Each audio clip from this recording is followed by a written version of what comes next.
Alright, so the script for the Diamanda pilot is done. Okay, now on to the 100th episode of Indy Christian Review. An incoming cameo.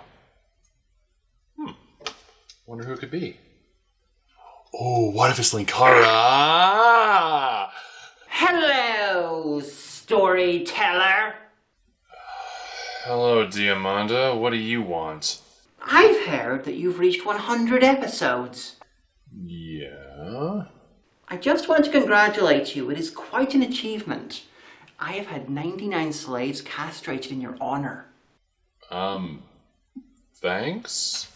Do you know what you're going to review? Well... I've got the perfect movie for you!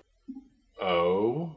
It's an end times movie, but it stars my favorite Christian actor. Kirk Cameron? You! Kirk Cameron wishes he was as amazing as this guy! Who is it? David A.R. White, of course. What movie?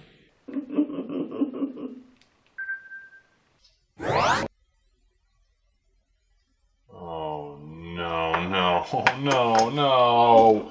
Why would you send me this one? Oh, you have no idea how much hate I got from his fans when I reviewed the first one. Why would you send me this? For his 100th episode, Zack is going to review Revelation Road, Part 3, The Black Rider. Oh, not this Is it worth watching? Find out on tonight's Indy Christian Review.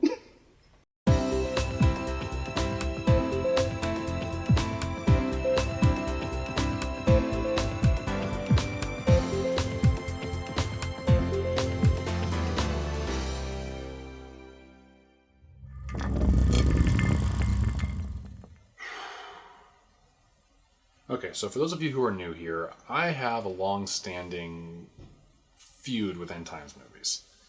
There's far too many of them. I think they're poorly made, they have questionable theology, and more often than not, they just fail in their goal of trying to scare people into getting saved. But then there's the Revelation Road movies. There is just something about these movies that intrigues me. Maybe it's the atypical approach to the tropes of the genre.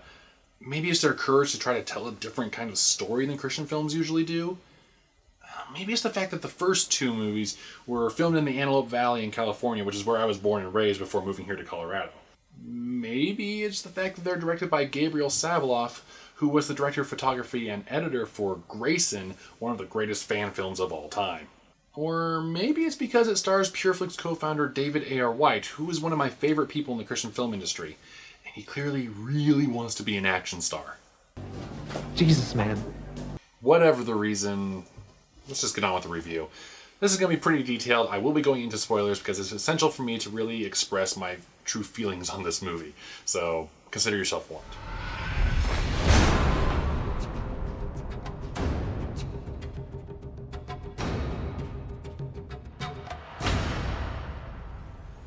Spoiler alert! That verse has nothing to do with this movie. Oh, fun fact, even though this takes place in Montana, it was actually filmed in Texas. Which is interesting because the first two movies take place in Texas, but were filmed in California. That is what we in the biz refer to as movie magic, my friend. So the movie opens 2 years after the previous movie, and we witness a man being hanged for stealing some food. The town's leader, Mr. Drake, insists that it's the only way to maintain order.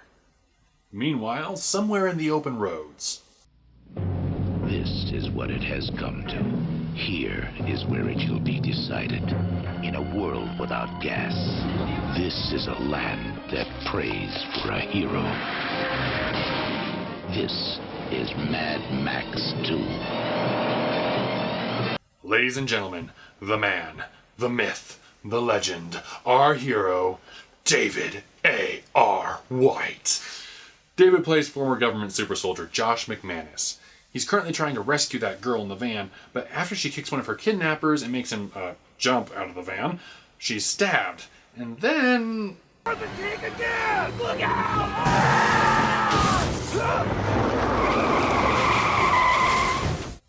That happens. So, what was the Grim Reaper doing there, you ask? Was that the Black Rider of the title? Do we see more of it? No. We never see it again. It's never spoken about or referenced for the entire movie. So with the girl rescued but gravely injured, Josh has no choice but to take her to the town controlled by Drake to try to get her help. Unfortunately, Drake's been pressured by officials from the ULC, this universe's Antichrist government, to capture a man called the Shepherd. When Josh makes it to the town and is eventually arrested for trespassing, Drake makes a deal with him after learning of his reputation as a traveling do-gooder. He tells him the town's only person with medical training left to join the Shepherd, so if Josh wants to save the girl, he has to go find her. It's a trap! Josh agrees, but while he's out, he discovers that Drake's girlfriend, Sophia, has tagged along to help because the lady they're looking for just so happens to be her mother. And such wonderful, clean, pure flicks grade hijinks ensue.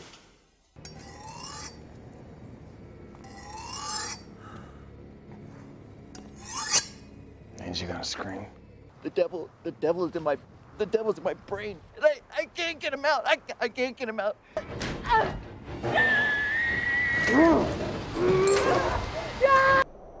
Almond Joy. Cool Whip. What? It's gone. Ain't never gonna come back. Wait. No, stop. What? One of these days you're gonna tell me where you're from, right? Hey. It's none of your business. Where I'm from. What? Stolen. I don't have anything to trade. What you do? Oh, yes, you do. I've had my eye on this one. Yeah. I could get a very good price for out west in the King's territories. What? What do you think of the competition? Can you take it? Where's your accent? It's just for show. It's pretty good, though, right? Yeah, I guess. No, it's good. So I was the drama coach at St. Charles Community College. Yeah. I can't. I just. Whatever, I give up. Move on. So, let's see. In order to get his stolen car back from Kevin Sorbo, Josh has to fight yet another group of crazy people. Of course, he succeeds, and he and Sophia finally manage to find the shepherd, who's revealed to be one of the two witnesses prophesied to preach in Jerusalem. But then they're all recaptured, and it's up to Josh to save the day before Drake hands the shepherd over to the Antichrist forces. And of course, big climactic battle, fist fights, gun fights, explosions, bazookas! Josh saves the day, the bad guys are defeated, and the shepherd can continue on his journey to Jerusalem. And then...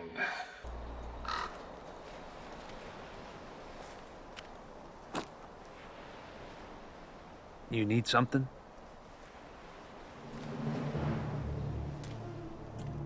Josh McManus. You're a hard man to find.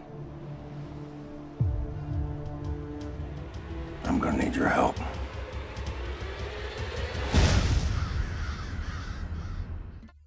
An Avengers scene? They want to make more of these? You know what? Fine. Pureflix, make another one. Do it. Make more Revelation Road movies. But you know what? If you're going to do it, go all out. Okay? Hear me out. You've got a big enough library of end times movies out there. If you're going to do the Avengers thing, bring them all together. Crossover. Build a Pureflix end times movie universe. I mean, you've got the Mark movies. I'm sure you could work the Encounter in there somehow. Bring them all together. Revelation Road 4 needs to be Pureflix Avengers. These movies are so weird. I don't even know how to react to these. On the one hand, they're such over-the-top cheese. It's like they don't know what kind of movie they want to be making. If they want to have a serious end times drama or just campy asylum-grade, fun, post-apocalyptic stuff. But on the other hand, I kind of like it. I mean, that's what kind of appeals to me. It's like it's almost in the so bad it's good territory. I mean, if you enjoy bizarre movies, you're probably gonna get some enjoyment out of these. Maybe not the kind of enjoyment the filmmakers intended, but you might still like this. I can't figure out what it is about these that just makes them... Oh, wait a minute. Pureflix. Okay, so these are the same people that made God's Not Dead. That's PureFlix's core audience. Maybe that's the problem. PureFlix is known for films like God's Not Dead and the usual, heartwarming, family-friendly dramas and stuff that you usually see in Christian movies. And they've built up a certain kind of audience. I guess the problem is they're trying to appeal to the very fickle Christian movie audience. And so as a result, these movies can't be good. They just can't. It's not the filmmaker's fault. They're trying to make movies for an audience that doesn't know what it wants. On the one hand, with their Christian movies, they want the family-friendly, the heartfelt, the self-validating films. But on the other hand, you'll have churches playing Saving Private Ryan or Braveheart or those kind of graphic violence films because they've got great messages of whatever. The Revelation Road movies are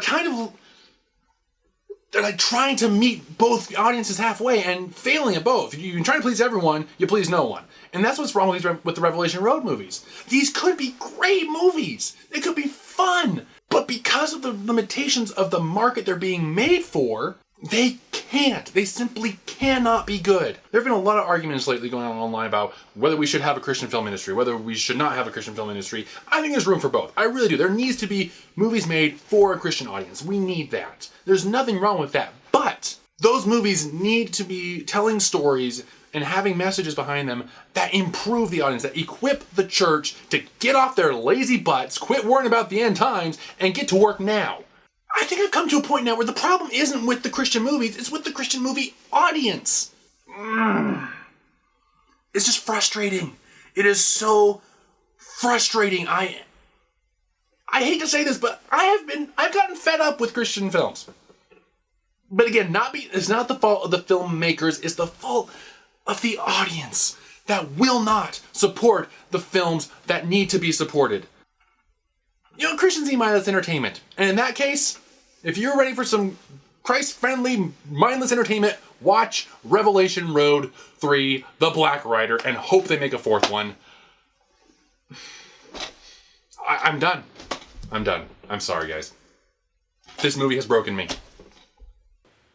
Hello! That worked better than I thought. So you're done then? Yeah. You win, Hagan. I'm done. Indy Christian review is over. I'm sick of this. I'm done.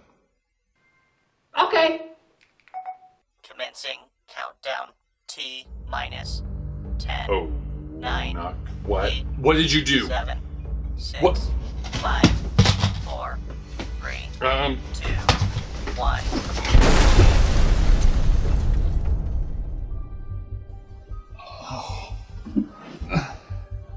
Oh.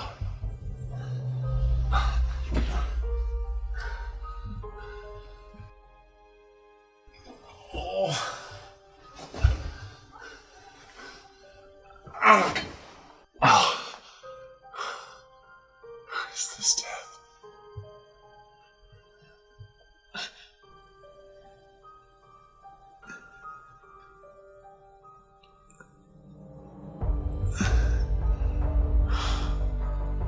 Feels different this time. No. You can't do this. Storyteller, don't give up. You just can't. Storyteller, you can't give up. Just can't. I got a nice box of Swedish fish. I'll give you half if you don't give up. No, you're not dying. You can't die. We need you. Storyteller, stay with us. Don't give up. We need you. Storyteller, stay with us. No, Storyteller, you must die. Die, Storyteller, die.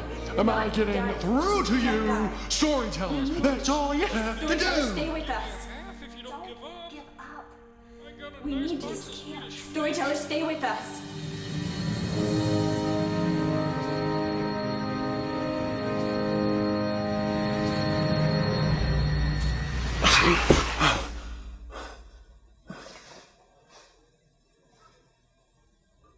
I'm still the same. Zack? You were expecting someone else? Oh, now we're talking. What happened? Change, my dear. And it seems on a moment too soon. I work for a weirdo.